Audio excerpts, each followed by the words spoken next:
तो सभी का वेलकम। आज के हमारे जो कोर्स हम स्टार्ट कर रहे हैं दैट इज फागुन ज्योतिष दरबार। ये कल के वेबिनार में शायद हमने डिस्कस किया था कि क्यों हमने ये फागुन का महीना क्यों इम्पोर्टेंट होता है। और यहाँ पर हमने एक सीरीज शुरू की है कि अब हम इस तरह से ज्योतिष दरबार की सीरीज चलाई है और ये आगे भी चलती रहेगी।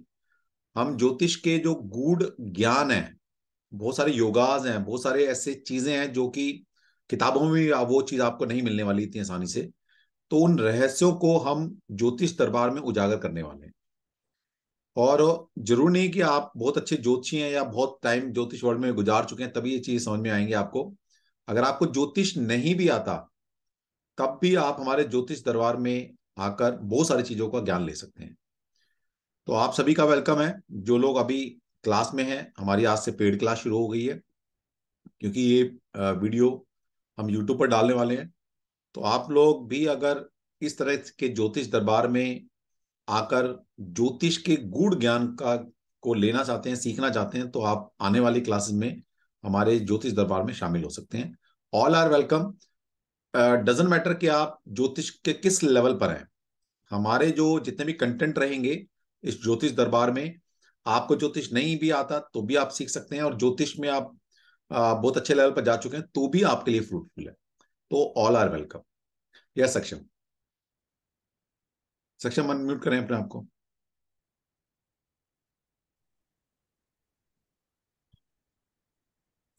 सभी को जय श्री कृष्णा। और आप सभी का स्वागत है फाल्गुन मंथ ज्योतिष दरबार में।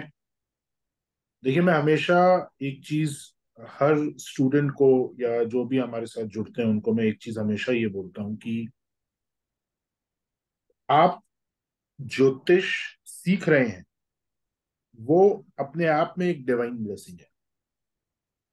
अगर आपके ऊपर डिवाइन ब्लेसिंग नहीं है, आप ज्योतिष नहीं सीख सकते। कोई ना कोई ऐसी प्रॉब्लम, कोई ना कोई ऐसी सिचुएशन आपकी जिंदगी में अराइज हो जाएगी कि आप नहीं सीख पाओगे। तो आप यहाँ बैठे हैं, वो अपने आप में ये दिखाता है कि आपके साथ कोई डिवाइन ब्लेसिंग है। लेकिन इसका एक दूसरा पहलू भी है। दूसरा पहलू है आपके अपने पराक्रम का। अगर आप यहाँ बैठे हो, आप यहाँ से ज्योतिष सीख रहे हो, और उस नॉलेज को आप अपनी जिंदगी में अगर उतारोगे नहीं, या किसी दूसरे की मदद आप उस नॉलेज से अगर नहीं करोगे, तो ये वास्तव में एक तरह से आपको जो अपॉर्चुनिटी दी जा रही है उसका आप कुछ यूज नहीं कर पा रहे हैं। तो ये एक तरीके से आप इसे मान सकते हैं कि आपका लक आपके साथ नहीं। तो नॉलेज लेना अगर डिवाइन ब्लेसिंग है, तो उसका जो दूसरा पहलू है वो है कि इस नॉलेज को लेकर किसी की लाइफ को इम्प्रूव करना, या अपनी लाइफ को, अपने परिवार वालों की जिंदगी को इम्प्रूव करना। तभी आप उस ब्लेसिंग का सही यूटिलाइजेशन कर पाए। और इस चीज को थोड़ा सा आप समझने की कोशिश करिए। हमारे साथ आई थिंक 100-120 लोग थे कल। उसमें से आप ही लोग यहाँ पे क्यों बैठे हो? इसके पीछे कोई ना कोई रीजन होगा ना। बाकी बाकी और कोई यहाँ पे क्यों नहीं? हमें ऐसा लगता है कि हमने ये डिसाइड किया है कि हम इस नॉलेज को सीखेंगे या हम इस कोर्स को ज्वाइन करेंगे, ये पूरे हमारे डिसीजन। लेकिन वास्तव में ऐसा है नहीं। हमने नहीं डिसाइड किया। हम तक आप तक ये नॉलेज पहुंचनी थी डिवाइन ब्लेसिंग्स की वजह से, इसलिए आप यहाँ बैठे हो। ये तो इस कोर्स का तो मुझे नहीं पता क्या स्टेटिस्टिक्स हैं। सर यहाँ बैठे हैं, बाकी जो हमारे ज्योतिष के कोर्स लॉन्च होते हैं स्पेशल रेमेडियल पार्ट वाले, सर दिवाली पे एक रेमेडियल कोर्स लॉन्च किया था, दिवाली की रेमेडीज हमने डिस्कस करी थी वहां पे। एट द एंड मोमेंट, मतलब कोर्स चालू होने वाला है उसके 1-1.5 घंटा पहले 3-4 लोगों का मैसेज आया कि सर पता नहीं क्या कहाँ से पैसे अरेंज हो गए, एंड हम ये कोर्स अटेंड कर रहे हैं। बहुत सारे लोग ऐसे थे कि वो अटेंड नहीं कर पाए, उनकी पेमेंट भी आ गई थी, सब हो गया था, पर वो अटेंड नहीं कर पाए क्योंकि फैमिली में किसी को हॉस्पिटल में एडमिट करना पड़ गया।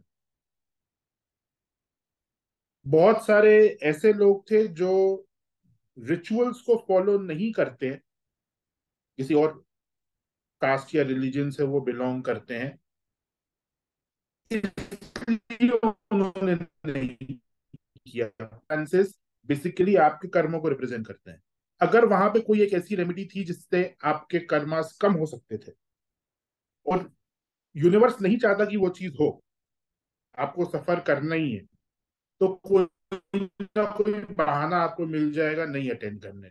और उसी समय अगर मेरे थ्रू, जैसे हम निमित्त मात्र होते हैं, तो मेरे थ्रू अगर कोई एक ऐसी चीज आप तक पहुंचनी थी जिसको करके आपका कार्मिक बर्डन कम हो सकता था, और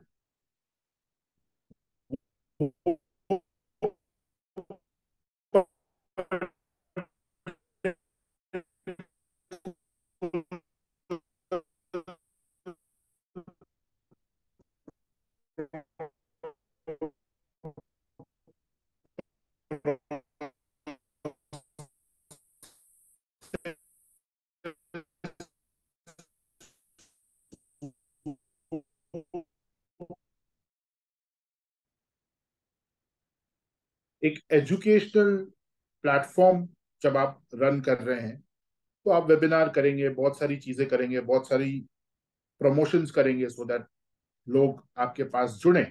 लेकिन अंदर ही अंदर ये चीज भी हम जानते हैं कि डिवाइन नॉलेज और ज्योतिष जैसी डिवाइन नॉलेज हमारे पराक्रम करने से इसका प्रभाव लोगों तक नहीं पहुंचेगा। जिसको डिवाइन ने चूज किया है वो ही बैठेगा। तो ओवरऑल कहने का मतलब ये है कि आप यहाँ पर बैठे हैं, ये मैं आपको क्यों बता रहा हूं, ताकि आप इस इवेंट को लाइटली ना लें कि आप यहाँ पे बैठे हैं सिर्फ एक कोर्स करने के लिए। नहीं, ऐसा नहीं। आपको चूज किया गया है, आप एक सही पात्र हैं इस नॉलेज के लिए, इसलिए आप यहाँ बैठे। इसमें ना मेरा इन्वॉल्वमेंट है, ना सर का इन्वॉल्वमेंट है, और ना ही आपका इन्वॉल्वमेंट है। ना ये आपका डिसीजन है, ना ये मेरा डिसीजन है, ना ये सर का डिसीजन है। ये डिवाइन का डिसीजन है कि ये नॉलेज आप तक पहुंचे। तो जब आप इस इवेंट की और आपके यहाँ बैठने की इंपॉर्टेंस को आप समझ चुके हैं, तो अब आप इस चीज को जितना सीरियसली लेना चाहिए आप उतना लेंगे। और यही मेरा इंटेंशन था कि मैं आपको ये रियलिटी बताऊं, ताकि आप इस अपॉर्चुनिटी की इंपॉर्टेंस को समझें और एक प्रॉपर ढंग से, एक शास्त्रोक्त तरीके से ज्योतिष को सीखें, जो अब हम 4-5 दिन फाल्गुन ज्योतिष दरबार में कवर करने हैं। अब यहाँ पे हम कवर क्या करेंगे, ये सारे जो टॉपिक्स हैं ये हमने कल डिस्कस करे थे वेबिनार में। अगर ऐसा कोई है जिसने वेबिनार अटेंड नहीं किया था, तो यूट्यूब पे शायद अपलोड हो गया होगा, आप लोग अटेंड कर सकते हैं कि क्या क्या टॉपिक्स हैं फाल्गुन ज्योतिष दरबार में। वो आपको वहां पे लिस्ट मिल जाएगी। और देखिए, एक तो हमारे जो रेगुलर कोर्सेज चलते रहते हैं, जैसे अभी वैदिक एस्ट्रोलॉजी का इंटरमीडिएट लेवल पे हम फलित ज्योतिष का कोर्स करवा रहे हैं। इसके बाद, फलित के बाद, एडवांस एस्ट्रोलॉजी चालू हो जाएगी, जिसमें nakshatra will be the first course, introduction to nakshatra. तो ये एक हमारा रेगुलर कोर्स है ज्योतिष का। फिर बीएनएन का कोर्स एक चल रहा है, दूसरा बैच लॉन्च हो रहा है, that is also a regular course. ये आपके जो सब्जेक्ट्स हैं ज्योतिष के, ये चलते रहेंगे, ये हमारे रेगुलर कोर्सेज में है। लेकिन ज्योतिष दरबार में हम जिन टॉपिक्स को इंट्रोड्यूस कर रहे हैं, वो थोड़े से रेयर और एंशियंट टॉपिक्स हैं, और अलग अलग जगह से लिए हुए हैं। इंडिविजुअल टॉपिक्स हैं, कंटिन्यूएशन में यहाँ पे कुछ भी नहीं है। इंडिविजुअल इंडिविजुअल कॉन्सेप्ट्स हैं, इंडिविजुअल इंडिविजुअल टॉपिक्स हैं। अलग अलग ऋषियों के द्वारा ये टॉपिक्स दिए गए हैं, और इन टॉपिक्स को आप तक पहुंचाया जा रहा है, ताकि आप इसे अपने डे टू डे लाइफ में अपने क्लाइंट्स के साथ प्रिडिक्शंस में यूज कर सकें। और एक बहुत ही रेयर नॉलेज इस ज्योतिष दरबार की सीरीज से आप तक पहुंचने वाली है। तो आप, हो सकता है बेसिक एस्ट्रोलॉजी में हो, फलित में हो, इंटरमीडिएट में हो हमारे साथ, वैदिक में, या बीएनएन में हो, आप सभी के लिए ये टॉपिक्स इंपॉर्टेंट है। ऐसा नहीं है कि बीएनएन वालों के लिए नहीं है या वैदिक वालों के लिए नहीं, सभी के लिए, सभी के लिए। और ये जो टॉपिक्स हैं ये आपका जो सिलेबस चल रहा है, बट ऑब्वियसली आगे जाके जैसे वैदिक वालों को भी हम ये टॉपिक्स पढ़ाते एट सम लेवल, लेकिन अभी ये टॉपिक्स आप आप समझ लीजिए आपके पास एक केक है और उसके ऊपर ये आइसिंग है। ये इसकी इंपॉर्टेंस। और जैसे जैसे ये ज्योतिष दरबार की सीरीज अभी चलेगी और हम अलग अलग टॉपिक्स इसमें कवर करेंगे, तो आपको इन टॉपिक्स की इंपॉर्टेंस भी समझ में आने लगेगी। चलिए, तो अब यहाँ थोड़ा सा हमने इंट्रोडक्शन आपको दिया, एंड हम आज का टॉपिक चालू करेंगे। आज का टॉपिक चालू करने से पहले किसी को कोई क्वेश्चन, किसी को कोई डाउट, तो आप प्लीज पूछ सकते हैं।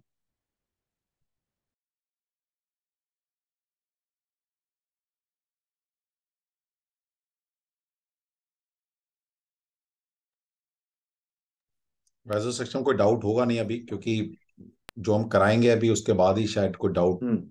इनके रहेंगे। और आप में से जो लोग भी अगर आगे हमारा जो कोर्स आ रहा है बीएनएन, क्योंकि बहुत सारी क्वेरी आप सभी की तरफ से आ रही है बीएनएन के लिए, तो बीएनएन हमारा संडे से स्टार्ट कर रहे हैं हम ग्रूमिंग सेशन। तो उसमें भी ऑल आर वेलकम। उसमें 99 रुपीज़ की हमने कॉस्ट रखी है सिर्फ। वहाँ पर आपको 4 ग्रूमिंग सेशन आपको दिए जाएंगे, बीएनएन के बारे में सारा कुछ बताया जाएगा। तो उसमें भी आप सभी लोग ज्वाइन कर सकते हैं। यस सचिन। चलिए, आज हम एक चक्र, ज्योतिष का एक चक्र डिस्कस करेंगे। क्लासिकल बहुत सारे ग्रंथों में इस चक्र के बारे में बताया गया है, और खासियत इस चक्र की यह है कि बहुत ही सिंपल मेथोडोलॉजी है। आपको मैं कुछ रूल्स बताऊंगा, वो रूल्स आपको फॉलो करने हैं, और आप किसी भी जातक के जीवन का अच्छा या बुरा समय इस चक्र के माध्यम से पता लगा सकते हैं। बहुत ही सिंपल सा मेथड है, बहुत ही इजी है। कल हम एक चक्र और डिस्कस करेंगे। उस चक्र का यूज करके आप ये पता लगा सकते हैं कि आपको कौन सा शहर, कौन सी सिटी, या जिस शहर में आप रह रहे हैं उस शहर में कौन सा एरिया आपको सूट करेगा इन ऑर्डर टू ग्रो। तो वो चक्र हम कल डिस्कस करेंगे। आज जो हम चक्र डिस्कस कर रहे हैं उससे हम किसी भी जातक के जीवन का अच्छा या बुरा समय कैसा होगा, कोई एक पर्टिकुलर पीरियड जैसे 2019, 2020, 2024, ये सारे साल कैसे होंगे, अच्छे होंगे, बुरे होंगे, ये हम पता लगाएंगे with the help of a very simple tool. और इस चक्र को बोला जाता है कोट चक्र। कोट चक्र किस तरह से दिखता है, ये मैं आपके साथ यहाँ पे अभी शेयर कर रहा हूं, देखिए स्क्रीन पे।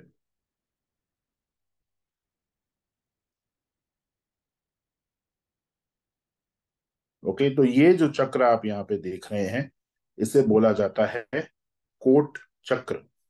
इंग्लिश में KOTA, तो कोटा चक्र हो जाता है, बट एक्चुअल प्रोनाउंसिएशन जो है दैट इज कोट चक्र। कोट का मतलब क्या होता है? कोट का मतलब होता है फोर्ट, किला, उसे बोला जाता है कोट। तो ये जो चक्र है बेसिकली ये एक किले के फॉर्म में है। तो अभी मैं आपको एक्सप्लेन करूंगा कि इसके बेसिक्स क्या हैं, इसमें हम क्या क्या चीजों को देखते हैं, और फिर आपके लिए ये बहुत ही इजी हो जाएगा इस चक्र को स्टडी करना। और इस चक्र के हेल्प से आप किसी भी जातक के समय का अच्छा या बुरा, किसी भी जातक के जीवन का अच्छा या बुरा समय आप बहुत इजीली पता लगा सकते हैं। तो कुछ टर्मिनोलॉजीज हैं यहाँ पे, उन टर्मिनोलॉजीज को समझना जरूरी है। ये जो चक्र है ये प्रिडोमिनेटली इट इज अ नक्षत्र बेस्ड चक्र। नक्षत्र बेस्ड चक्र है ये। तो जो वैदिक एस्ट्रोलॉजी के स्टूडेंट्स हैं, जो अभी हमारे साथ फलित ज्योतिष में है, जैसे ही आपका फलित का पार्ट कंप्लीट होगा तो हम नक्षत्र ही चालू करेंगे। उस समय नक्षत्रास की नॉलेज के बाद आपको ये जो चक्र है ये एक बहुत ही अलग लेवल पे समझ में आएगा। अभी हम बेसिक बेसिक इसमें स्टडी कर रहे हैं, लेकिन एक बार आपका नक्षत्रास का पार्ट पूरा हो जाए उसके बाद आप फिर से इस चक्र को देखिएगा, आपको बहुत बहुत अलग लेवल पे चीजें यहाँ पे समझ में आएंगी। अब कोटा चक्र को समझने के लिए कुछ ऐसी टर्मिनोलॉजीज हैं जिस जिस जिन टर्मिनोलॉजीज के बारे में हमें पता होना चाहिए। तो यहाँ पे मैं वो टर्मिनोलॉजीज डिस्कस कर रहा हूँ। फर्स्ट इज स्तंभ। स्तंभ का मतलब क्या होता है? राइट, कोई गेस करना चाहेगा व्हाट इज स्तंभ? एक किले के अंदर स्तंभ हम किस एरिया को बोलेंगे?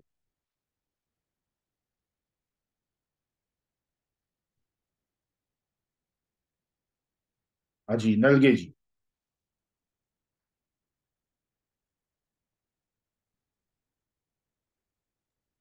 Pillar sir. Pillar pillar. खंबा। पिलर। राइट, आप ठीक है, आप समझ सकते हैं हिंदी में बेसिकली वो पिलर होता है। लेकिन संस्कृत में और क्लासिकल एस्ट्रोलॉजी में जब हम स्तंभ की बात करते हैं, that means the inner most portion, that is known as stambha. Inner most section, इसे स्तंभ बोला जाता है। यानी कि एक किले का जो सबसे सेंटर का एरिया होता है, which is the most important area for any fort, उसे बोला जाता है कोट स्तंभ, मोस्ट इंपॉर्टेंट एरिया।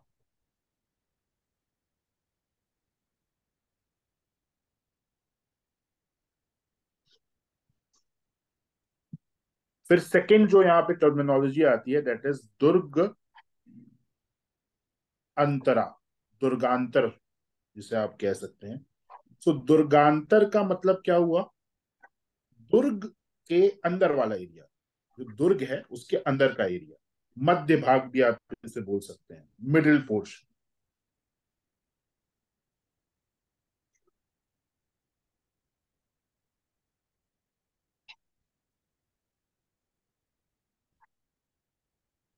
तो स्तंभ हो गया सबसे inner most area.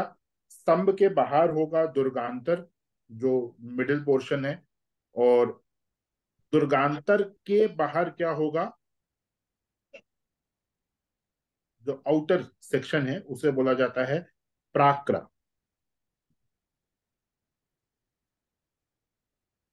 प्राक्रा is the outer section, right. So इसे आप बाउंड्री भी कह सकते हैं, दुर्ग की बाउंड्री, फोर्ट की बाउंड्री, बाउंड्री वॉल। और इसके बाद आप दुर्ग से बाहर चले जाते हैं, तो इसे बोला जाता है बाह्य। बाह्य means exterior of the fort, दुर्ग के बाहर का area, exterior of the fort. ठीक है, तो ये चार टर्मिनोलॉजीज है। स्तंभ मीन्स सबसे इनर वाला एरिया जो सबसे इंपॉर्टेंट है। स्तंभ के बाहर होगा दुर्गांतरा, जो फोर्ट का मध्य भाग है। दुर्गांतर के बाद होता है प्राक्रा, जो बाउंड्री वॉल होगी किले की। और बाउंड्री वॉल के बाहर का जो एरिया है उसे हम बोलेंगे बाह्य, विच is the exterior of the fort. इसमें किसी को कोई डाउट?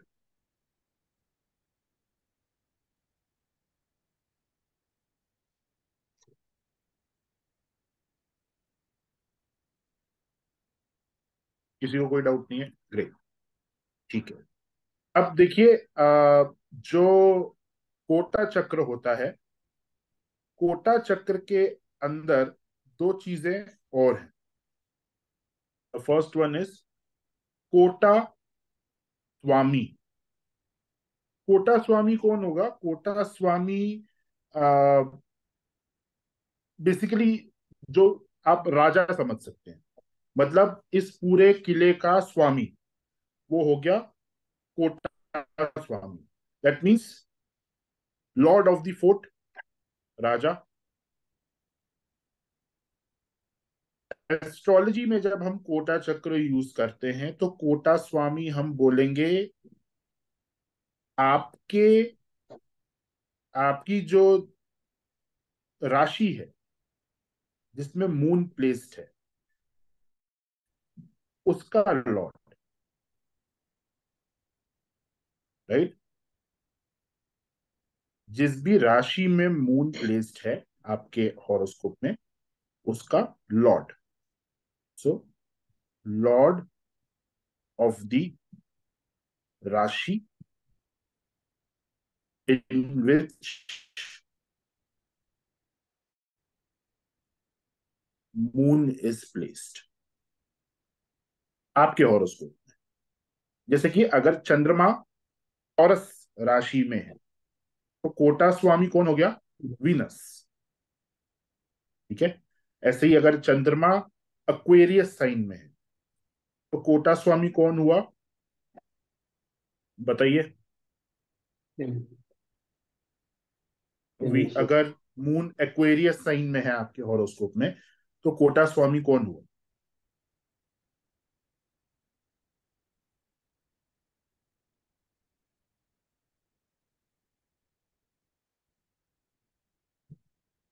एक्वेरियस का लॉर्ड कौन? शनि हुआ। सिंपल। कोई डाउट इसमें किसी को? अगर आपका मून जेमिनाई साइन में प्लेस्ड है आपके हॉरोस्कोप में, then who is the Kota swami? Mercury. Mercury. है ना? तो आई थिंक सबको ये क्लियर हो गया होगा कि कोटा स्वामी कैसे पता लगना। अब इससे जो थोड़ा सा डिफिकल्ट पार्ट है दैट इज कोटा पाला। कोटा पाला मतलब सेनापति, राइट? तो सेनापति निकालने के लिए आपको यहाँ पे यूज करना पड़ता है अवखाड़ा चक्र। ये अपने आप में एक चक्र है, ये एक डिफरेंट टॉपिक है। तो अवखाड़ा चक्र हम यहाँ पे डिस्कस नहीं करेंगे। क्यों नहीं करेंगे? क्योंकि यहाँ पे आपको सॉफ्टवेयर में कोटा स्वामी और कोटा पाला ये दोनों दिए हुए होते हैं, तो अवखाड़ा चक्र से कैलकुलेट करने की जरूरत नहीं। तो यहाँ पे देखिए, जैसे कोटा स्वामी दिया हुआ है फोर्ट लॉर्ड मार्स, और कोटा पाला फोर्ट गार्ड, जिसे हम सेनापति भी बोलते हैं, दैट इज वीनस। तो यहाँ पे आपको ऑलरेडी ये इंफॉर्मेशन सॉफ्टवेयर में मिल जाएगी, तो कोटा पालक को कैलकुलेट करने की रिक्वायरमेंट नहीं है। ठीक है। Now next thing is directions.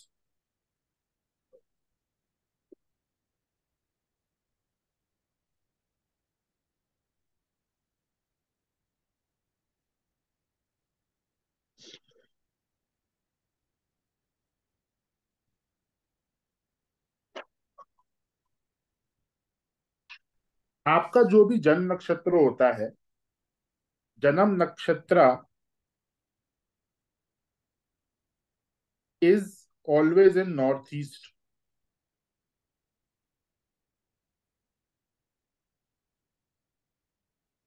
ये आपको ध्यान में रखना है कि आपका जन्म नक्षत्र कोट चक्र में इस किले के नॉर्थ ईस्ट डायरेक्शन में होता है हमेशा, और वहीं से ये पूरा जो फोर्ट है ये बनना चालू होता है।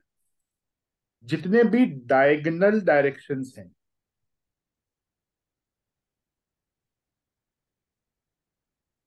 जितने भी डायगोनल डायरेक्शंस हैं, ये प्लैनेट्स के एंट्री पाथ हैं।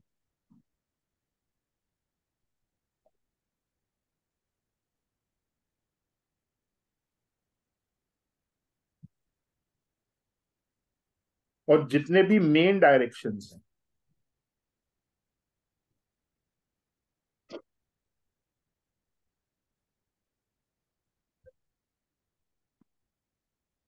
ये प्लैनेट्स के एग्जिट पाथ है।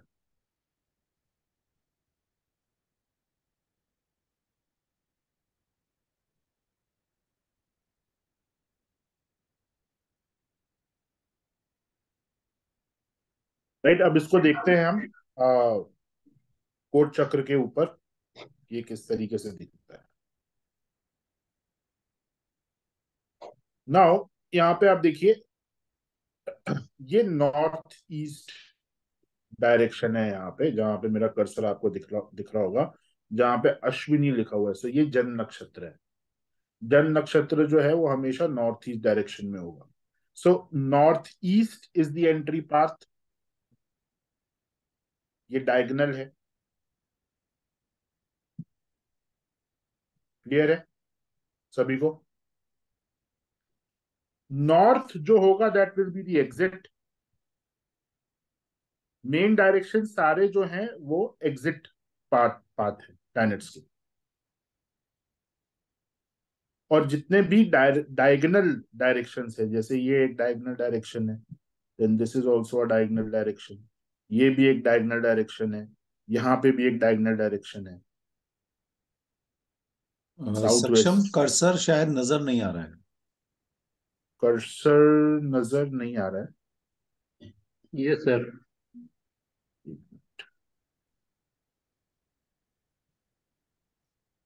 सर आपने मुझे होस्ट बनाया हुआ है क्या? कहा को होस्ट बना रखा है मैंने, और स्क्रीन शेयर नजर आ रही है, सब कुछ है। अच्छा, वो कर्सर कैसे, एक मिनट, अभी दिख रहा है क्या? नहीं।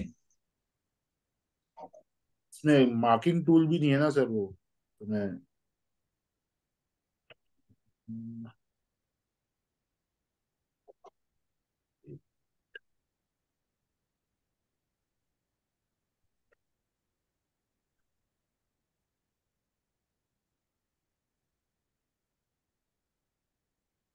अच्छा चलिए, आपको यहाँ पे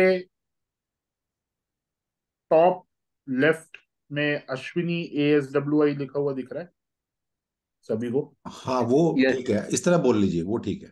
हाँ, तो अश्विनी जो है वो डायगोनल डायरेक्शन में है।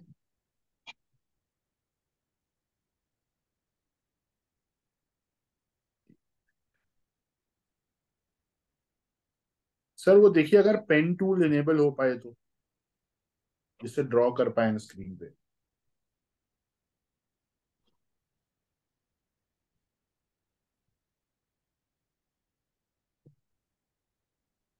देखिए इस तरीके का हमारा कोटा चक्र है, राइट। अब यहाँ पे ये जो नॉर्थ ईस्ट वाला पार्ट है,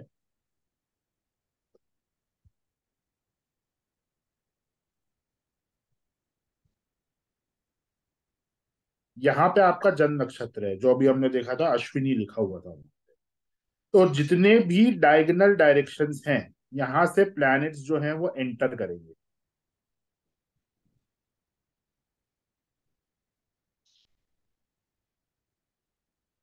ये सारे डायगोनल डायरेक्शंस हैं, हर डायगोनल डायरेक्शन से प्लैनेट्स एंटर करेंगे। ये क्लियर हुआ आपको?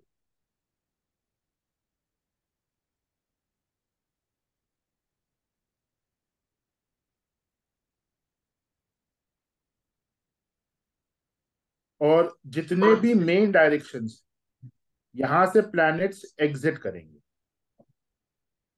मेन डायरेक्शंस जितने भी हैं, वहां से प्लैनेट्स जो हैं वो एग्जिट करेंगे। ये एग्जिट रूट है। तो डायगोनल जो है that is the entry route, and जो मेन डायरेक्शंस हैं आपके cardinal directions, they are the exit root.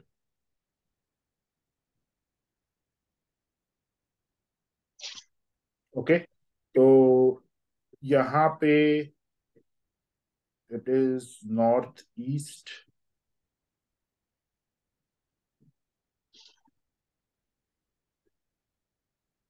यहाँ पे it is east,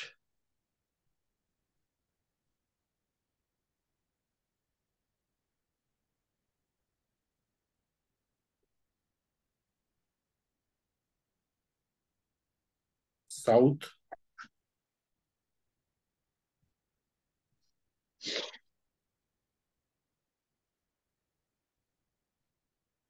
south east, waste,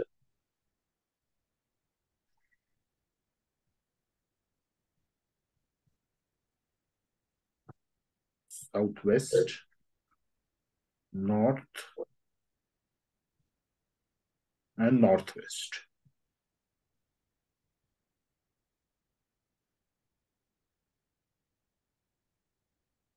ठीक है, नॉर्थ ईस्ट में आपका जन्म नक्षत्र प्लेस होता है हमेशा। इस चीज का आपको ध्यान रखना है। अभी सभी को क्लियर हो गया होगा, राइट? किसी को कोई डाउट?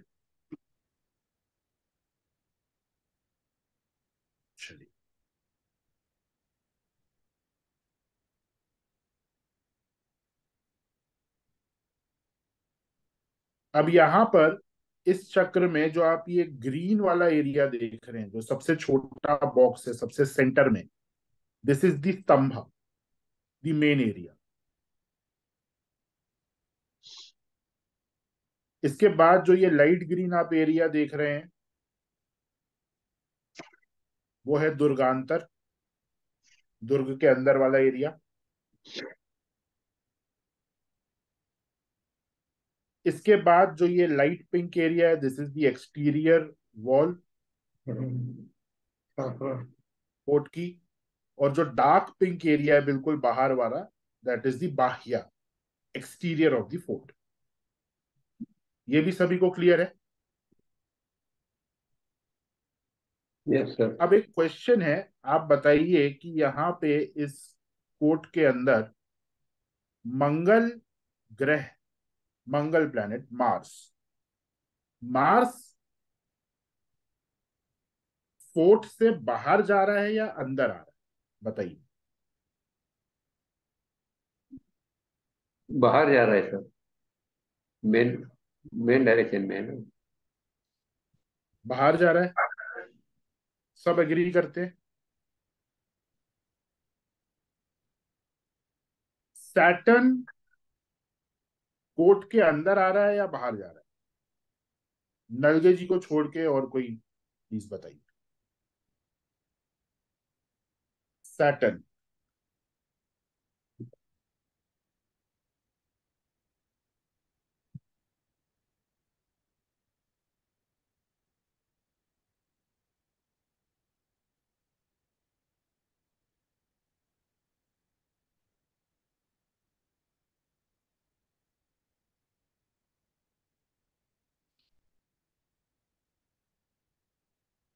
महेश जी, महेश जी ने हैंड रेज किया है। जी महेश जी। हाँ सर, अंदर आ रहा है सर। सैटर्न जो है वो फोर्ट के अंदर जा रहा है या बाहर जा रहा अंदर आ रहा है सर, अंदर। है? क्यों अंदर? नॉर्थ वेस्ट है ना sir, diagonal direction, diagonal direction, इसके लिए अंदर राइट। आ रहा जी जी। अर्चना जी।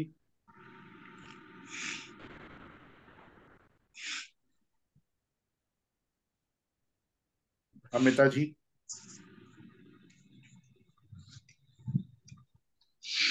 सर सैटर्न मतलब SU हुआ ना? एस ए, वो एस यू, सन।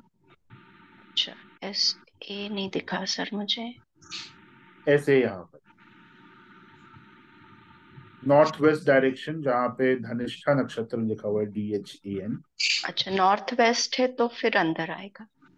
अंदर आए तो ये आपको क्लियर होना चाहिए that diagonal means entry and main directions are used for the exit of the planets.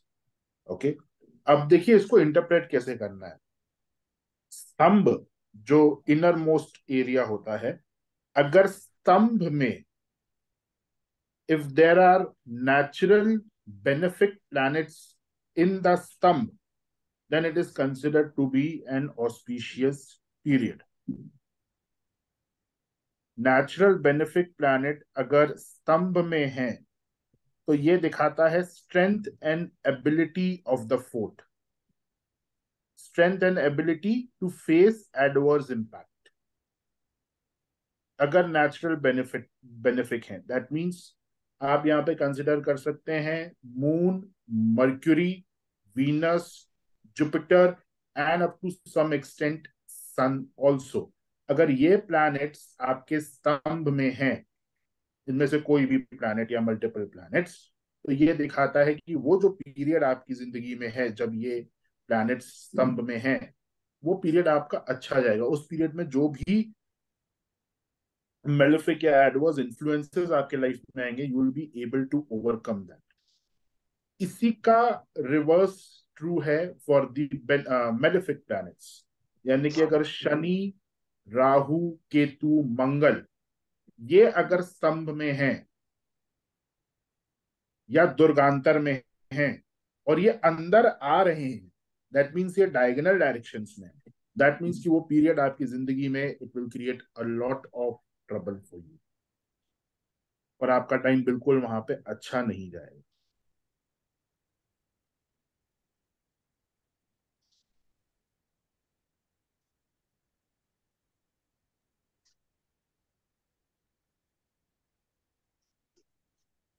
Clear हुआ?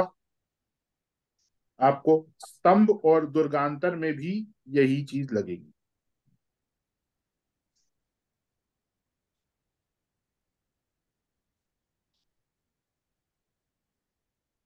नाउ सेकेंड, जो बाउंड्री वॉल है, राइट, प्राकरा एरिया जो है, यहां पर अगर मेलेफिक प्लैनेट बाहर जाते हुए आपको दिख रहे हैं, then it is an auspicious sign. और सेम चीज है अगर इस पराकरा एरिया में बेनिफिक प्लैनेट्स आपको अंदर आते हुए दिख रहे हैं, तो मेलेफिक आपको बाहर जाते हुए दिखना चाहिए और बेनिफिक आपको अंदर आते हुए दिखने चाहिए, then it is considered to be an auspicious period. लेकिन अगर बेनिफिक बाहर जा रहे हैं और मेलेफिक अंदर आ रहे हैं, तो मेलेफिक अंदर आ रहे हैं मतलब बाउंड्री वॉल के बाद वो दुर्ग के अंदर आएंगे और दुर्ग के अंदर के बाद स्तंभ में आ जाएंगे। सो ये इंडिकेट करता है कि आने वाला समय आपके लिए it is not a good period. अगर यहाँ पे मेलेफिक प्लैनेट्स अंदर आ रहे हैं, बाउंड्री वॉल पर खड़े हुए हैं, और बेनिफिक प्लैनेट बाहर जा रहा है,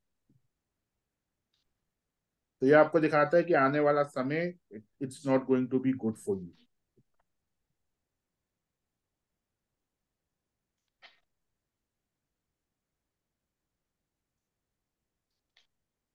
क्लियर हुआ?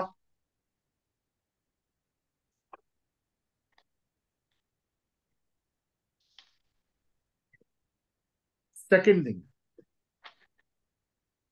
कोटा स्वामी, दैट मीन्स द किंग, ये हमेशा कोट के मध्य में, स्तंभ में या फिर दुर्गांतर में होना चाहिए, क्योंकि वो किंग है। किंग अगर किले के बाहर चला जाएगा तो उसके ऊपर कोई भी हमला कर सकता है, that is the most inauspicious period. अगर कोटा स्वामी किले के बाहर है, बाहर हम किसे मानेंगे यहाँ पे, एग्जिट पाथ में कोटा स्वामी या तो बाउंड्री वॉल पर है या बाउंड्री वॉल के भी बाहर है कोटा स्वामी, then it is considered to be very inauspicious period. आपके साथ कोई ना कोई बुरी घटना यहाँ पे हो सकती है। बट कोटा पाला यानी कि जो सेनापति है, ये हमेशा बाहर ही होना चाहिए।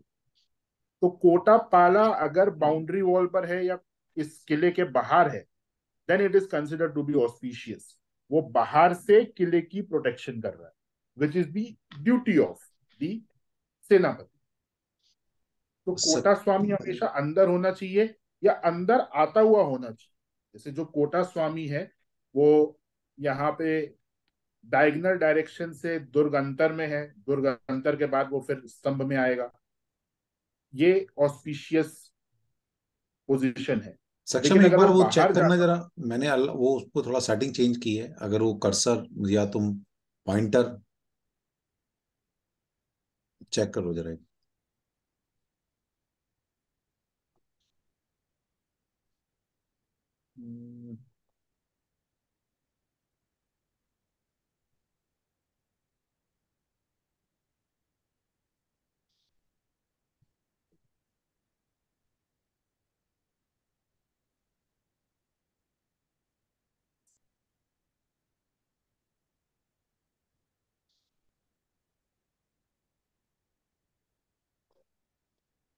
नहीं आया सर।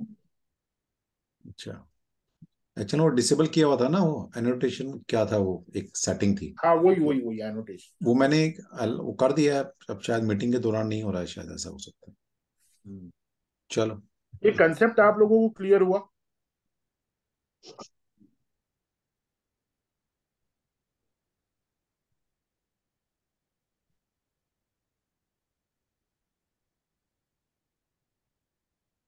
एक चीज और ध्यान में रखिएगा, राहु केतु जो होते हैं, Rahu Ketu they are retrograde in nature. So entry for Rahu and Ketu is exit. Rahu Ketu की एंट्री आप एग्जिट ही मानेंगे एक तरीके से, and their exit is considered as entry, क्योंकि रेट्रोगेट नेचर होता है उनका। अब यहां पर कोटा चक्र एक रूल हमको और बताता है, वो ये है कि अगर स्लो मूविंग प्लैनेट्स आपके कोटा स्वामी या कोटा लॉर्ड बनते हैं, then on a general basis this is an inauspicious thing. और अगर फास्ट मूविंग प्लैनेट्स आपके कोटा स्वामी या कोटा लॉर्ड बनते, then it is considered to be auspicious. Slow moving planets are Mars, Saturn, Jupiter, Rahu and Ketu. Fast moving planets जो हैं उनमें आता है sun, moon, Mercury and Venus. अब इस कोट चक्र को आप लोग एनालाइज, या एक काम करते हैं, आप में से किसी का एक एग्जांपल लेते हैं। कोई अपना बर्थ डिटेल दीजिए आप, कोई। मैं दे दूं सर? हाँ नलगे जी बताइए। 16 अक्टूबर 1951। 16 अक्टूबर 1951। 51। टाइम? टाइम रात को 2 बजे। तो ये 16 आपने उसको कंसिडर किया है? ऐसा 16 को कंसिडर किया, वो नेक्स्ट डे आने वाला ही पकड़ा। हाँ ठीक है। प्लेस है जमखंडी, कर्नाटका। जमखंडी वो आएगा नहीं शायद, उसके आसपास का कोई बड़ा शहर? बीजापुर। बीजा, हाँ, BIJ। हाँ बीजापुर नहीं तो अभी विजयपुर बोलते हैं उसको। अभी उन्होंने नाम चेंज किया, विजयपुर बोलते हैं। बीजापुर इंडिया। हाँ है, आया। बहुत सारे हैं। बीजापुर बीजापुर कर्नाटका। छत्तीसगढ़ में भी है। बीजापुर कर्नाटका सर।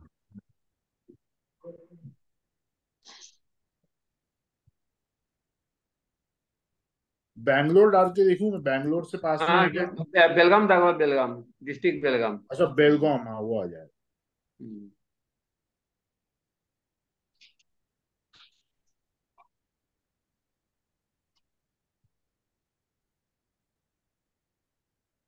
हाँ यही चार्ट है आपका?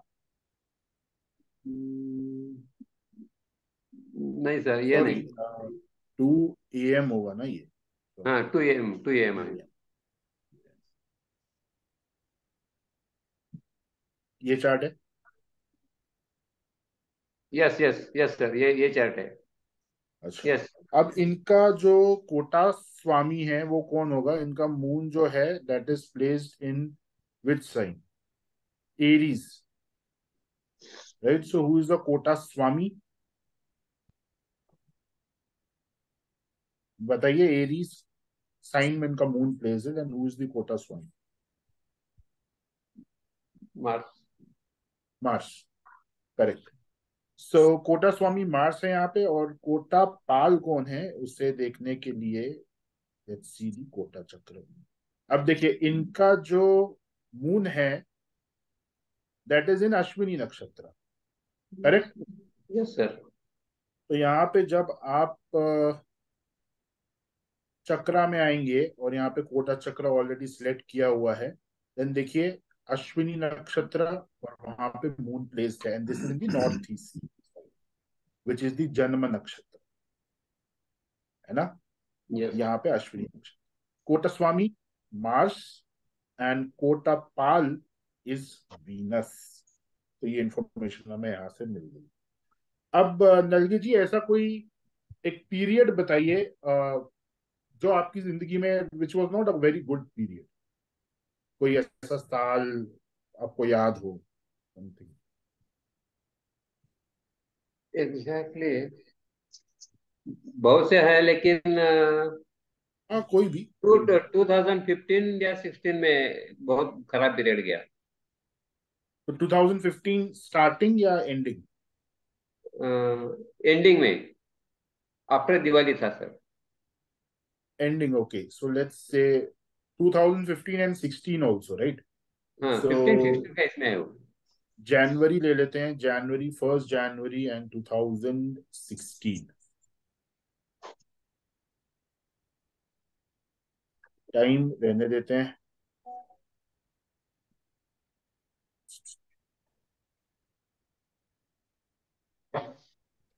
सो अब यहाँ पे आप देखिए, अश्विनी नक्षत्र जो इनका नक्षत्र है, that is still in north east, लेकिन इसके हिसाब से व्हाट आर दी ट्रांजिट्स इस चक्र में, उस पर्टिकुलर पीरियड में जब इनकी जिंदगी में खराब समय गया था, वो यहाँ पे अब आपको दिख रहा होगा।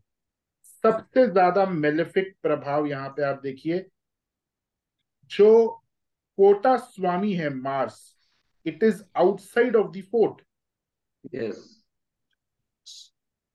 और ये बाहर जाता हुआ मार्स है, यस यस यस। ये कार्डिनल डायरेक्शन में।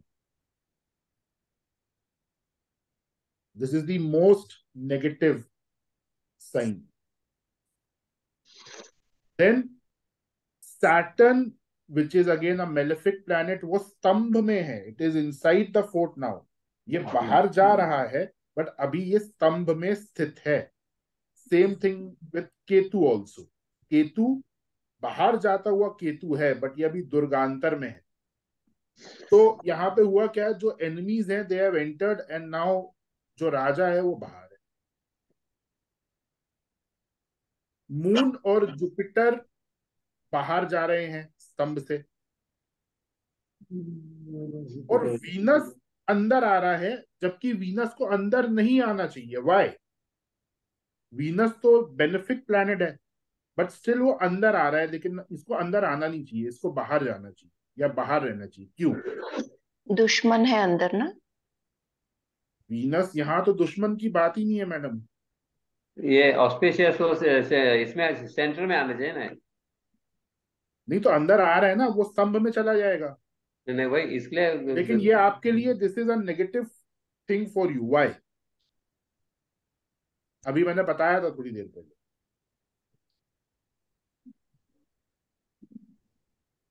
जो बेनिफिक प्लैनेट है वो अंदर आने चाहिए। और हाँ तो आ रहा है, बेनिफिक प्लैनेट अंदर आना चाहिए, वो आ रहा है, वीनस अंदर आ रहा है। But why this is negative for you?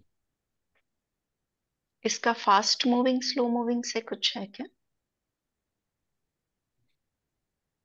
मैंने अभी आप सभी को ये बताया है, बिकॉज वीनस इज दी सेनापति। सेनापति का बाहर होना जरूरी है हम्म। और राजा का अंदर होना जरूरी है। देखिए यहाँ पे लिखा है ना, कोटा पाल fort guard is Venus. Guard अगर अंदर आ जाएगा तो कैसे संभलेगा अकेला? कोटा पाला का हमेशा बाहर होना जरूरी है। और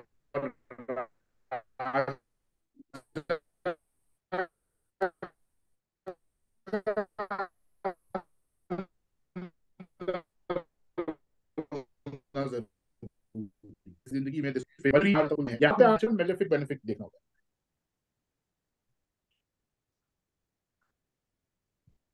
राहु के दुर्गांतर में है, स्तंभ के बहुत पास, नेगेटिव। तो ओवरऑल आप यहाँ पे देख रहे हैं सारी चीजें जो हैं, it is showing that this is not a very good period. और उसमें भी जो सबसे इंपॉर्टेंट है, कोटा स्वामी का बिल्कुल बाहर आ जाना, that is the most negative thing. राजा किले के बाहर है, कंट्रोलर बाहर गया। राइट।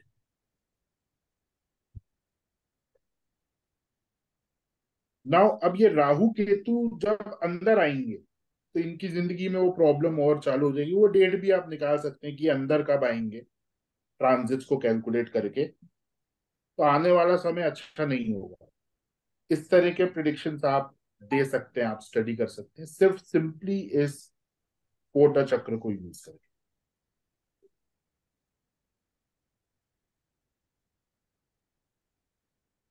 हाँ जी, क्वेश्चंस किसी के? शशि जी।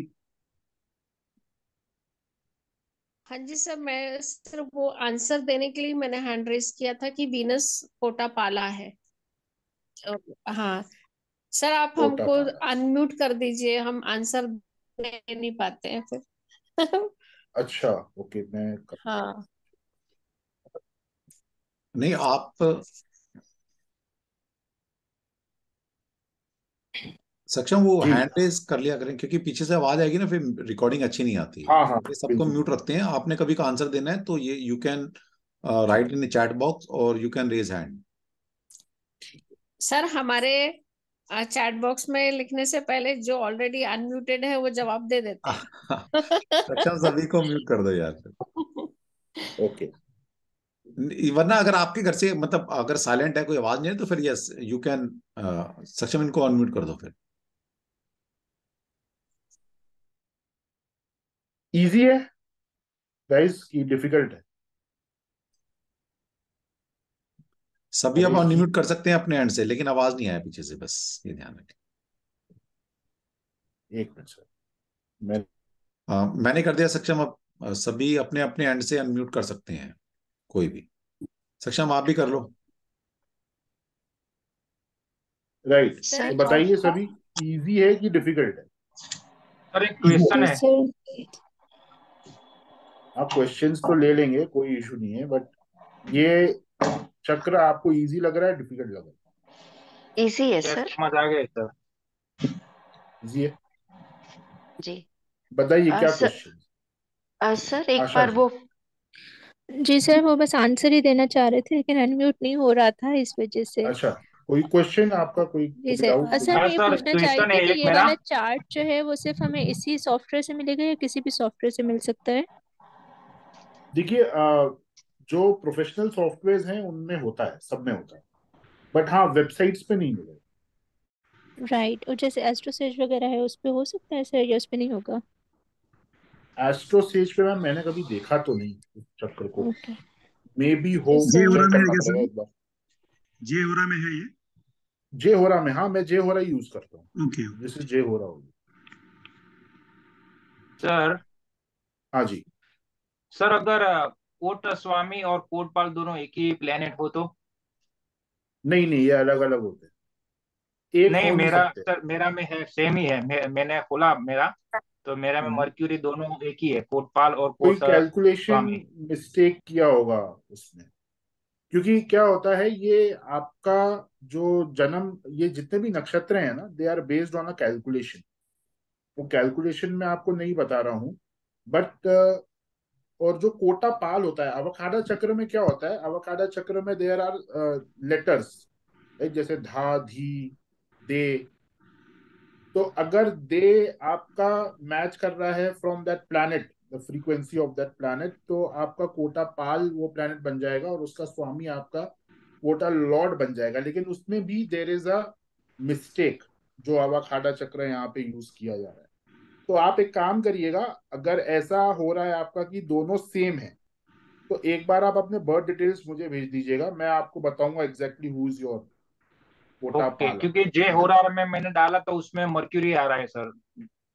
ये अवाकाडा चक्र जो है ना, ये थोड़ा सा डिफर करता है इसमें, बहुत उसमें, पर वो सेम नहीं होगा। तो वो आप, जैसे हम जो मेथोडोलॉजी यूज करते हैं फॉर अवाकाडा चक्र, उसमें बहुत सारे वेरिएशंस हैं।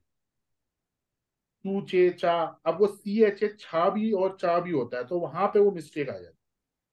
तो वो उस लेटर से जो नक्षत्र लॉर्ड गवर्न करता है उस पद में, वो उसको बना देते हैं। तो उस केस में क्या होता है, दोनों सेम आ जाते हैं, बट वो एक्चुअली में होता नहीं। तो उसको मैन्युअली कैलकुलेट करना पड़ेगा आपके कोटा पाल को, या जिनका भी कोटा स्वामी और कोटा पाल सेम आ रहा है, तो कोटा पाल को फिर मैन्युअली कैलकुलेट करना पड़ेगा। कोटा स्वामी को आप कंसिडर कर सकते हैं, वहां पे मिस्टेक नहीं है। Okay okay sir. Okay, thank you. और जी। सर नीतू जी, आपने ये जो फास्ट मूविंग और स्लो मूविंग का बताया था वो एक बार रिपीट करेंगे? Fast moving planets and so slow moving planets, right. So जी। फास्ट मूविंग प्लैनेट्स अगर आपके कोटा पाल या कोटा स्वामी हैं, then it is considered to be auspicious. और slow moving ओके। planets है, then it is not auspicious. Why? क्योंकि slow moving planets will remain inside the fort for a long period of time, क्योंकि उनका movement slow होता है। जी। so that will give you inauspicious results for long period. इसलिए ऐसा बोला गया। Thank you sir. और कोई क्वेश्चन किसी का? यस प्लीज हैंड रेस कर सकते हैं।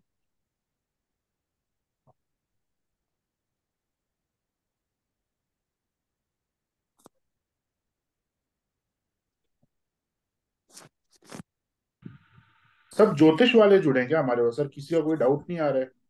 मुझे लगा कि नए लोग जुड़े होंगे तो बहुत सारे लोग डाउट्स हैं।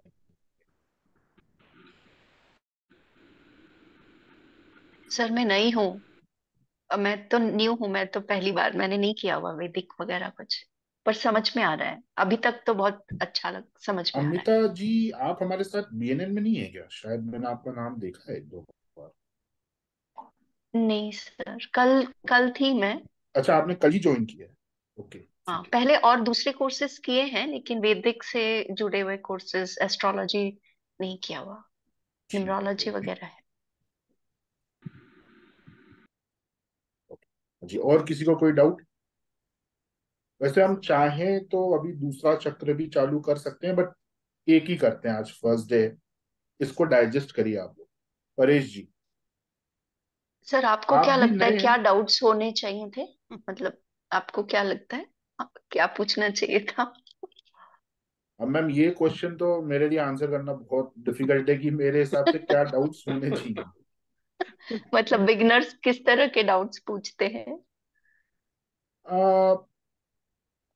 अलग अलग तरीके के आते हैं मैम,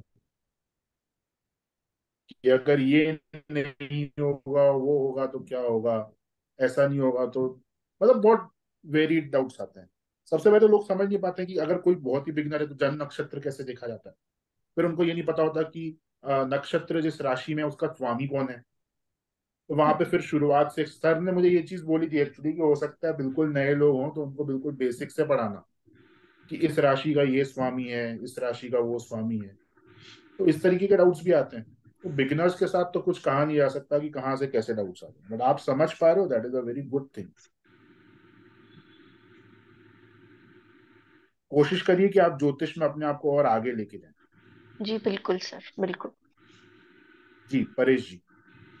सर नमस्ते सर। वो स्लो प्लेनेट जो है वो अभी देखो, सब जो जो प्लेनेट बाहर जा रहे हैं वो 3 नक्षत्र क्रॉस करके जा रहे हैं। तो हम सब कैसे प्रिडिक्ट करेंगे कि आने वाला टाइम उसका कब अच्छा रहेगा? तो हाँ देखिए, अभी यहाँ पे कोई भी प्लेनेट अगर बाहर जाता है और अगर वो आपका मेलेफिक प्लेनेट है, तो जब वो इस बाउंड्री वॉल में आ जाता है बाहर जाते जाते, तो फिर इंसान को रिलैक्सेशन मिलना चालू होने लगता है धीरे धीरे। और जब वो पूरा बाहर आ जाता है बाहिया वाले एरिया में, देन चीजें सुधर जाती। लेकिन बाहर जाता हुआ प्लेनेट भी, मेलेफिक प्लेनेट अगर दुर्गांतर में है या स्तंभ में है, तो जब तक वो बाउंड्री वॉल तक नहीं आता, it will give you malefic results. Same concept for planets which are benefic in nature, और जो अंदर आ रहे हैं। अंदर अगर वो दुर्गांतर में आ चुके हैं तो आपकी जिंदगी में पॉजिटिव और ऑस्पिशियस रिजल्ट्स एकदम से होने चालू हो जाएंगे। जब स्तंभ में आएंगे तो आपका बहुत अच्छा पीरियड जाएगा। और अच्छे रिजल्ट्स आने कब से चालू होंगे? जैसे ही दुर्गांतर में ट्रांजिट होता है। जब तक वो बाउंड्री वॉल पे है तब तक आपको कोई कुछ फील नहीं होगा। जैसे ही दुर्गांतर में आएंगे बेनिफिक प्लैनेट्स, आपकी लाइफ में पॉजिटिव रिजल्ट्स आएंगे। इस तरीके से आप इसको प्रिडिक्ट कर सकते हैं। और सर टाइमिंग का कैसे करेंगे? लेकिन मर्क्यूरी और वीनस सब एक महीना एक राशि में रहते हैं, तो अभी जब वो बाहर की बाउंड्री पे है और अंदर आएंगे तो अप्रोक्सीमेटली कितना टाइम होगा वो? वो तो आपको मैन्युअली कैलकुलेट करना पड़ेगा by seeing the oh, degree of Mercury. Okay sir. Mercury अभी किस राशि में, कौन से नक्षत्र में है, कितने दिन हम्म तक वो रहेगा। और अब हम्म जैसे मर्क्यूरी यहाँ पे, नलगे जी का ये चार्ट है, ये चक्र है, तो यहाँ पे मर्क्यूरी एग्जिट कर चुका है, इट इज इन उत्तराषाढ़ा हम्म नक्षत्र, बिल्कुल ही हम्म बाहर है। यहाँ पे आप देखिए, और सैटर्न यहाँ पे बिल्कुल अंदर है। बराबर। सैटर्न अब यहाँ से बाहर आना चालू होगा, तो इनको रिलैक्सेशन कब मिलेगा? When Saturn will transit to Purvashadha नक्षत्र। जब पूर्वाषाढ़ा नक्षत्र में सैटर्न आ जाएगा, देन इनकी लाइफ में थोड़े बहुत इवेंट्स जो हैं वो स्मूथ आउट होने लगेंगे।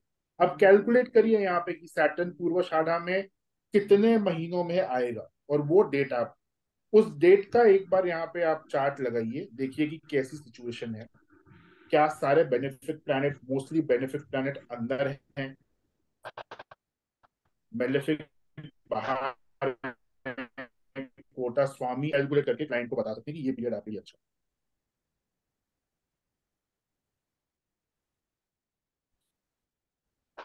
Okay sir.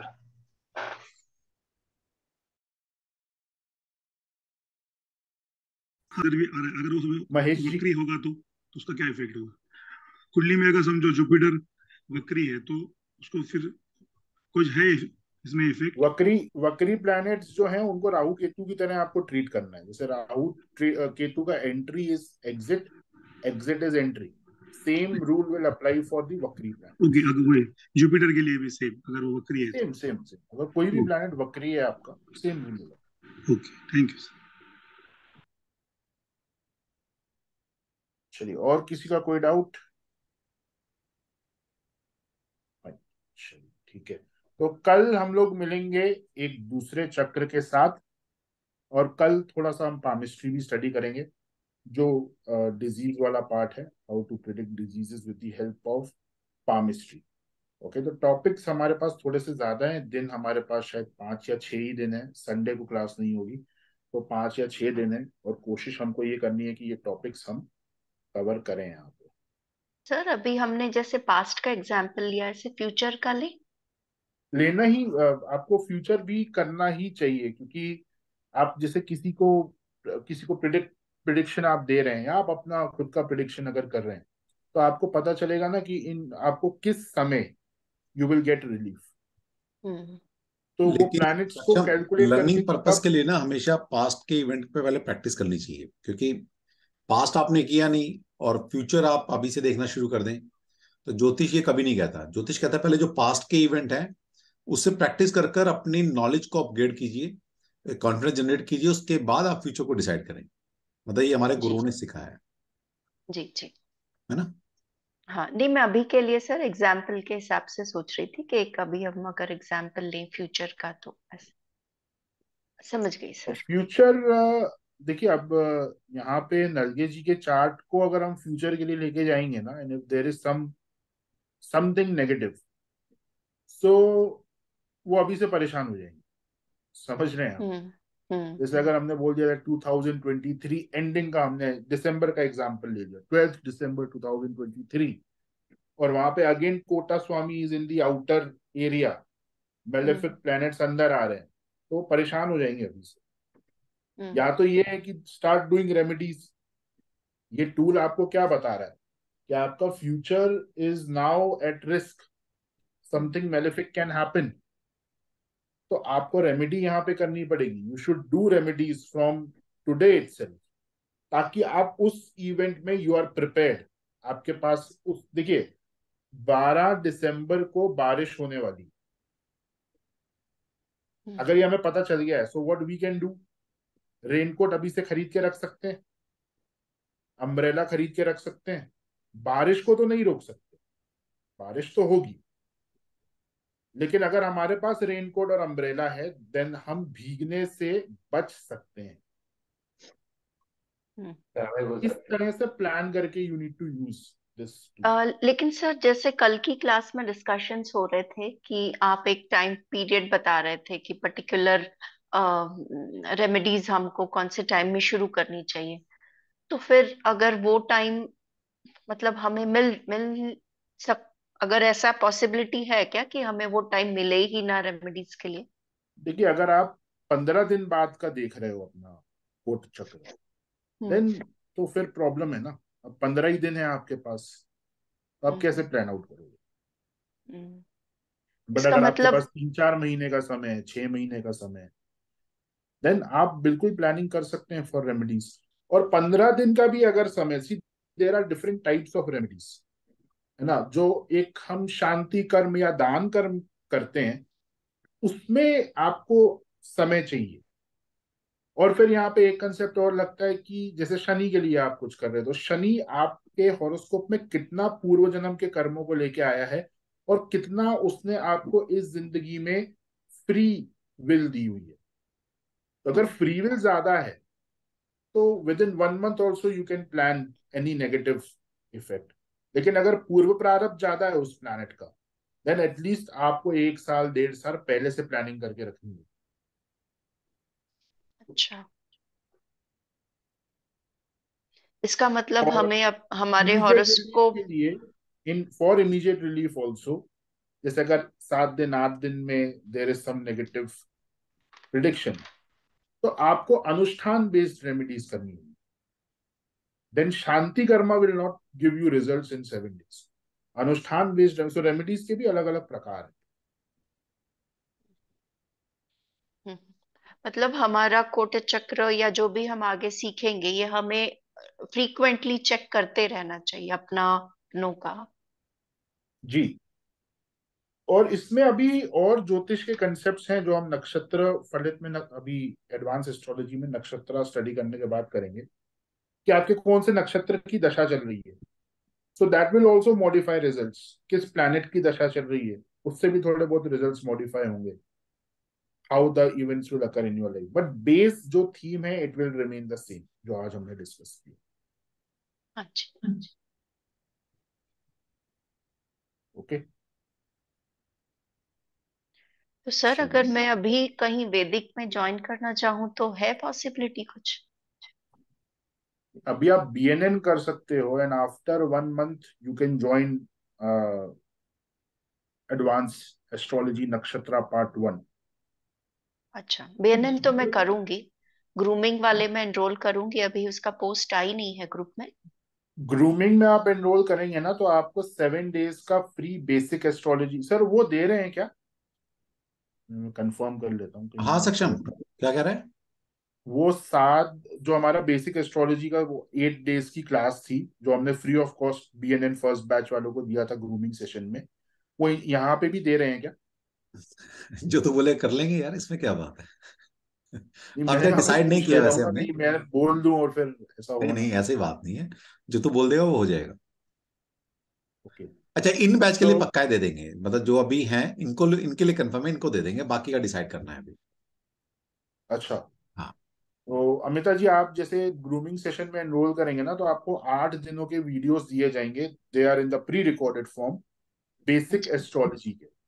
तो वो आप वीडियोस देख लेंगे ना देन आपका बेस क्लियर हो जाएगा। Then you can join Nakshatra course.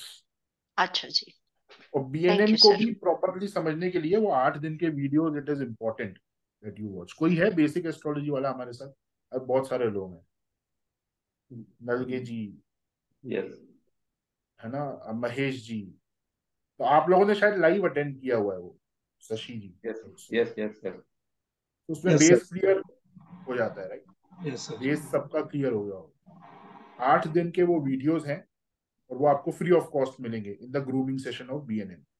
उससे हो देखिए जाएगा उसको, बेस। जरूरी है यस, लेकिन देखना पड़ेगा उसको। आज जैसे अभी संडे को हमारा there is a first grooming session, उसके बाद सैटरडे को ग्रूमिंग सेशन होगा। तो ये जो आपको टाइम दिया गया है ना इसमें वो बेसिक एस्ट्रोलॉजी के वीडियोस को देखिए। इतना सा रिक्वेस्ट है बस। जी बिल्कुल। ओके चलिए। सर मेरा एक क्वेश्चन है। हाँ बताइए। सर मैं पूछना चाह रही थी कि ये वाला जो चार्ट है वो क्या हम कुंडली की हेल्प से खुद से बना सकते हैं या इसके लिए सॉफ्टवेयर ही चाहिए होता है? बना जैसे सकते हैं मैम सर ने। बिल्कुल। पर बहुत ज्यादा आपको कैलकुलेशन करने पड़ेंगे। मैं आपको थोड़ा बहुत इसका कैलकुलेशन बता देता हूँ। बट ये थोड़ा सा डिफिकल्ट है। अगर आप खुद बनाओगे ना तो आपको एक तो टाइम बहुत लगेगा। और देख लीजिए मतलब अगर आप कर पाए तो। जनरली देखिए होता क्या है इसमें, हम जब स्तंभ की बात करते हैं तो आपका जो जन्म नक्षत्र है सबसे पहले वो आपको लेना है इन नॉर्थ ईस्ट डायरेक्ट साइड में। उसके बाद जन्म नक्षत्र से जो fourth 11th 18th and 25th जो नक्षत्र होगा वो जन नक्षत्र वाले डिवीजन में आएगा। दैट मीन्स वो नॉर्थ ईस्ट का जो पूरा है उसमें आएगा। ऐसे ही आपका जो 3rd 5th नहीं 3rd 9th 10th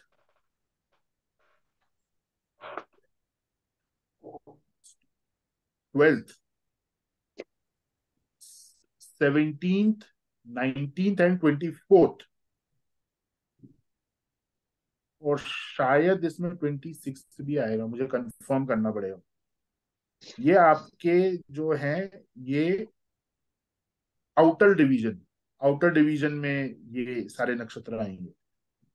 मुझे भी प्रॉपर्ली याद नहीं है इसका जो कौन कौन से नक्षत्र कहाँ आते हैं। आप बोलेंगे तो मैं आपको कल बता दूंगा, एक बार चेक करिए। जी सर प्लीज, क्योंकि वो सर ने, नागेश सर ने हमें D9 चार्ट बनाना भी सिखाया था, उसकी हमने प्रैक्टिस की थी, तो इसलिए मैं पूछ रही थी कभी सॉफ्टवेयर अवेलेबल हो कभी ना हो, तो हमें थोड़ा बहुत आइडिया हो जाए।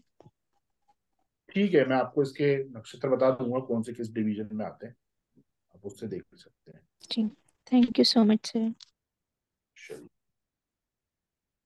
चलिए फिर हम सब कल मिलते हैं, एक दूसरा चक्र डिस्कस करेंगे और थोड़ा सा पामिस्ट्री के बारे में भी डिस्कस करेंगे tomorrow. Okay, thank you sir. Thank you so much सभी को। जय श्री कृष्णा। नमस्ते सर। जय श्री कृष्ण जय श्री सर। कृष्णा जय श्री सर। कृष्णा जय सर। श्री कृष्णा सर। जय श्री और, कृष्ण सर। और सर मैंने ना आज वो थंब रीडिंग वाले क्लास में एनरोल किया है। उसके वीडियोस भी अगर मिल जाते प्रीवियस रिकॉर्डिंग्स तो अच्छा होता। मिल जाएंगे आपको। बेसिकली आप कल कनेक्ट कर लेना हमसे, है ना। जो वीडियोस हमारे अच्छा पुराने निकल चुके हैं वो आपको मिल जाएंगे। ओके, अच्छा जी, ठीक है सर। चलो थैंक जी, ऑल द बेस्ट। कल मिलते हैं फिर क्लास में। Thank you. यू। जय श्री कृष्णा सभी को। Thank you sir. जय जय श्री श्री कृष्णा कृष्णा सर। सर। जय जय श्री श्री कृष्णा। कृष्णा। जय श्री कृष्णा, जय श्री कृष्णा, जय श्री कृष्णा, जय श्री कृष्ण सर। जय श्री कृष्णा।